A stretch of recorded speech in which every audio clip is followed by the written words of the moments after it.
My name is Libby Motika. My name is Phyllis Carpenter. I'm a physician and a group therapist. My name is Robert Craw. I work for a printing company. I'm Kevin and I'm 7 years old. My name is Sister Nancy and I am practical nurse at Rosary Hill, Justice, Illinois. My name is Henrietta. I spend most of my time as an entertainer at one of the resort areas in Wyoming, Jackson Hole ski area. My name is Bob Slinger. I'm from Milwaukee, Wisconsin, and I'm an administrator at Marquette University. Each with a problem, each in need of help. This is my daughter, Peggy. She's 11 years old now.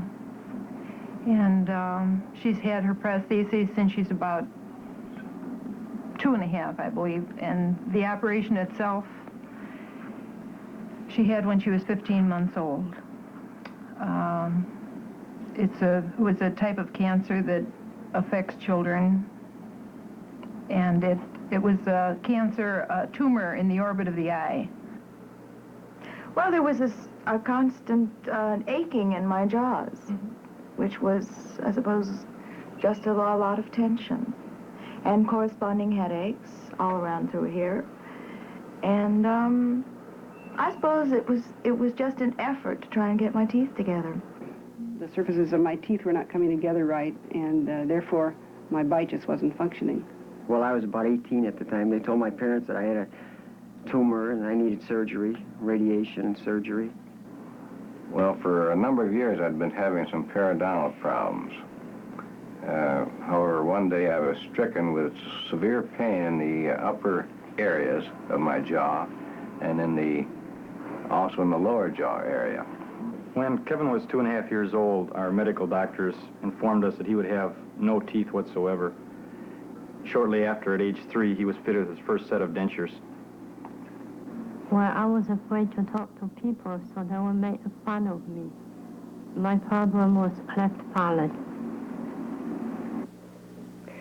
I had malocclusion of the jaw, which meant that in order to get any kind of a biting surface with which to eat food, and by that I mean food such as even hamburger, in order to chew it, I had to pull my jawbone out of the disc. Problems within the capability of one profession to help. Peggy Hecht, eye and orbital contents removed as a result of rhabdomyosarcoma. Libby Motika, myofascial pain dysfunction syndrome. Phyllis Carpenter, malfunction involving the temporomandibular joints and periodontal breakdown. Robert Craw, in his late teens, developed tumor of his left palate and sinus.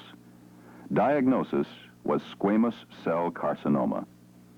Robert Slinger, periodontal breakdown from malocclusion. Kevin Matthews, history of hereditary ectodermal dysplasia. As a result, Kevin developed a complete anodontia, resulting in no development of deciduous or permanent dentition. Sister Annunciata, cleft of the palate only. This is an unrepaired cleft, which resulted in an extremely nasal speech. Henrietta Babcock, injury to the temporomandibular joint. The one eye is gone completely, plus the eyelid is gone. The lid had to be removed because it was soft tissue. And everybody would turn to look. You can't resist a baby with a patch, you know, even though you don't know exactly what's the matter. Everybody would turn to look. I had a kind of traumatized jaw muscle. In other words, my muscles were doing one thing and my teeth were not corresponding to what my muscles wanted. So there was a sort of tension between the two. And my teeth were not closing. They were touching, I would suppose, about 3 places. I also had pain in my teeth. My teeth were just always hurting. Like there was never a time when they were comfortable. Well, It took, I had 8 weeks of radiation, which took quite a bit of skin off the left side of my face, my eyebrow, and after that I had to have my eye removed, and also my sinuses, my palate they had to take half of that out. We found that I needed to have a number of teeth extracted. And after discussing this case, we considered he thought it would be feasible, and so we proceeded to do a restoration. Every 6 months after that time, we came back to Loyola, where adjustments were made on the teeth, and every year he's given a new set of dentures. He put an appliance in my mouth so I could speak much better. My problem at the time was that I had such intense pain that I couldn't tell you my name because I couldn't think long enough. What did the prosthodontist do in each case? What would you have done? Some type of problem. At age 16 months, Peggy Hecht was discovered to have a tumor growing in her left eye. As a result, it was necessary for her to have the left eye and the orbital contents removed surgically. The histologic diagnosis proved to be rhabdomyosarcoma. At age 3 years, Peggy was provided with an orbital prosthesis. Since that time, she has required several replacements to account for growth changes.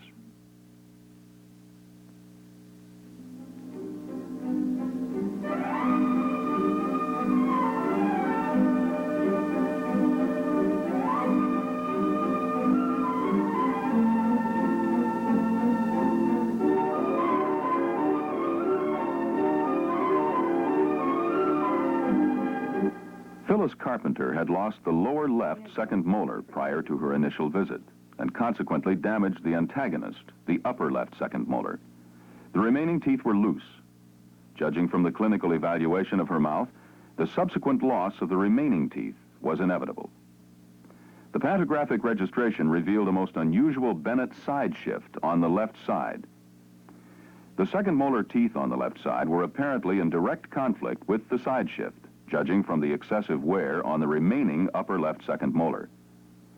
As you can see on the mounted casts prior to treatment, the opposing teeth on the right side are directly in long axis to each other. This was corrected in the wax patterns by warping the cusps so that interdigitation can take place. The left side had the same relation as the right side, and this too was corrected by changing cusp position as on the right side. Soreness of the face has disappeared. The remaining teeth are stable, and there has been no further loss of the supporting bone. In Libby Motika's mouth, a rapid change in the protective proprioceptive reflex brought about by indiscriminate grinding of the occlusal surfaces of the posterior teeth created disharmony to the neuromuscular system. A temporary splint was made to relieve the symptoms, after which a pantographic registration was made as the initial step for rehabilitating the mouth. The information attained from this registration made it possible to reestablish harmony between the teeth, joints, muscles, and the supporting structures. This was accomplished by preparing all of the posterior teeth, and with the use of an adjustable articulator, new occlusal surfaces were established on the models of the articulator. Since normal function was restored, the patient has experienced no discomfort. The diagnosis of Robert Craw's problem, squamous cell carcinoma, automatically required extensive radiation and surgical therapy. He was treated with supervoltage X-ray prior to surgery, and then a surgical removal of 1/2 of his palate, and the involved sinus was performed. A temporary obturator was prepared immediately after surgery to allow Robert to eat and to talk. Ultimately, a complete obturating maxillary denture was made. Let's hear your speech just for a second without the prosthesis, Yes. all right? Yeah, okay. Say your name. Mary had a little lamb. My name is Robert Craw. Mary had a little lamb. Her fleece was White. white as snow. Okay, Very difficult. let's put this back in again, okay? And Okay. then we'll check it out. Why don't you do All it? You right. do it better than I. Mm-hmm. There. Now let's hear you again. Robert Yeah, Craw. my name is Robert Craw. Mary had a little lamb. Her fleece was white as snow. Is that all you know? That's all I know, that the cow jumped over the moon, right? Robert Slinger's initial examination disclosed a drastic malocclusion. He had undergone extensive periodontal therapy, including surgery, to correct the condition, but since had lost 9 additional teeth. The only way to save the remaining teeth was to correct this condition by a full mouth rehabilitation. A pantographic registration was made. This tracing was a departure from the usual findings, as evidenced by a truly bizarre side shift. The pantograph is the only means by which this kind of movement becomes discernible. The pantographic tracing was then transferred to an adjustable articulator and the mouth rehabilitated, establishing normal functions for the teeth, joints, muscle, and the supporting structures. At the present time, the periodontal condition is normal, and there has been no evidence of further breakdown to the periodontium. Open, close, and squeeze real hard. Kevin Matthews was first seen when he was 3 years old. Kevin's problem, hereditary ectodermal dysplasia, often results in complete or partial anodontia. In Kevin's case, he developed a complete anodontia. At the age of 3½, he had the first complete denture made. Additional dentures have been made as growth has occurred. Cephalometric radiographic studies are being continued on Kevin so that analysis and comparison to normals can be made in the development of his facial structures. In the meantime, Kevin will be continually followed and his denture treatment will continue to be modified and adjusted as necessary. Sister Annunziata had no appliance until she was approximately in her middle 40s, which presented added difficulty in breaking poor speech habits. This is how I speak without the appliance. 1, 2, 3, 4, 5, 6, 7, 8, 9, 10. Her speech appliance, or obturator, was fabricated on a typical partial denture framework, which is modified for additional weight and pressure being applied in the posterior section. The acrylic speech bulb is later processed into the framework after the impressions of the pharyngeal area are completed. Sister Annunziata's obturator effectively closes off the velopharyngeal opening and directs the airflow orally. This increases speech efficiency and intelligibility. This is how I speak with the appliance. 1, 2, 3, 4, 5, 6, 7, 8, 9, 10. The initial examination of Henrietta Babcock revealed that a centric relation closure was impossible. In closing her mouth in the hinge position, she was contacting only 1 second molar on one side. And in order to get all her teeth together in maximum contact, she had to bring her lower jaw forward. This resulted in a displacement of the condyle on the lower part of the disc from a pressure-bearing area to a non-pressure-bearing area, creating considerable pain and impairment of the normal function of the temporomandibular joints. A temporary splint was made immediately to relieve the symptoms. This splint was constructed to prevent her from sliding the jaw forward, preventing the condyle from moving forward on the disc to an unfavorable position on closure. The relief from pain was almost immediate. 3 months later, when all the abnormal symptoms were resolved, a pantographic registration was made and the mouth rehabilitated, restoring the harmony between the teeth, muscles, joints, and periodontium.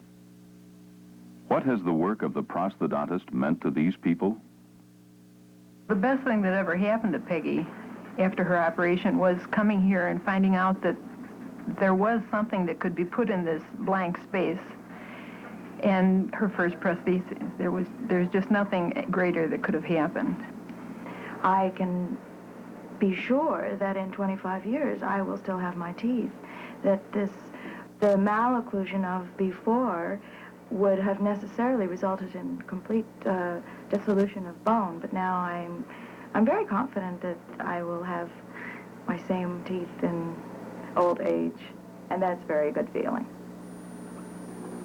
It's hard for me to remember how much pain I used to have because it's just gone now. Made this prosthesis for me so that I could speak clearly, and it changed my physical appearance. Without it, I wouldn't, I didn't want to go out of the house. And I certainly feel better because of it. I feel good about it, yeah. Since Kevin has gotten his new teeth, he's had no problem. He's perfectly normal. Well, I have no problem. I am more sure of myself, and I have no problem swallowing or eating. I could handle, in 20 minutes, one piece of very rare roast beef. So immediately the most obvious thing, once I got my permanent inlays in, was the ability to eat. The reason I wanted teeth because my brother was biting me. I wanted to bite him back. Prosthodontics is a challenging profession and a compassionate one in which much yet remains to be done. Shouldn't you take another look, a new look at prosthodontics?